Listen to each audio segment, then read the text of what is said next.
એક શિષ્ય હતો ને, ગુરુ ને શિષ્ય બે હતા. એક શિષ્યને પરિસ્થિતિ બહુ ખરાબ હતી, ખાવા બે ટાઈમનો રોટલો ન.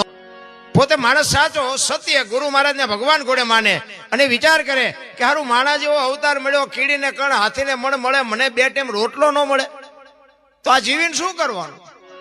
એટલે એને મરવાનો વિચાર આવ્યો કે હવે આપઘાત કરીને મરી જાવ.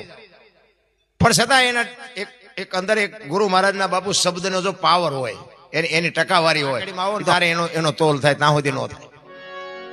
એને વિચાર એવો આવ્યો કે મરી જવું છે વાત પાકી છે, પણ એકવાર ગુરુને મળી આવું, ગુરુના દર્શન કરી આવું. મારે ગુરુને કહેવું નથી, પણ ગુરુ મહારાજને હું એક દર્શન કરી લઉં. ગુરુ મહારાજ પાસે આવે છે અને વંદન કરી અને બેસે છે. અને પછી ગુરુ મહારાજને કહે, જો તમારે બાપુ ગુરુની સદગુરુની શિષ્યની એક શાન હોય ને તો તમારી દ્રષ્ટિ વાત કરી લે, બોલવું ન પડે, તમારે પીડા શું છે નજર વાત કરી લે.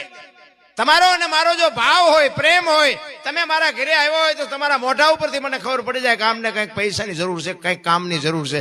આંખ વાત કરી લે, આંખ, જીભને બોલવું ન પડે. સદગુરુ મહારાજ એના શિષ્યને કહે છે કે મરવાનું હતું તો પછી આ શું કામ આવ્યો? સદગુરુ બાપુ એ વાત કરે ને, શિષ્યને વાઈટ હોય તો લોહી અને બે આંખમાં આંવડાને ધારું થવા કે બાપુ હું કરું? કારણ કે એ તો સદગુરુ તો બાપુ આપણને બધાને ઓળખે છે. તમને જે હોય બાપુ છે ને બધાને ઓળખે છે. કહેતા નથી કોઈ આમ કે તું આમ, બાકી કોઈ એમ કહેતો કે ના એમ જાજુ કામ કરી નાખ્યું, બાપુને જાજુ દઈ દીધું, એ કાંઈ વ્યામમાં રહેવાની જરૂર નથી.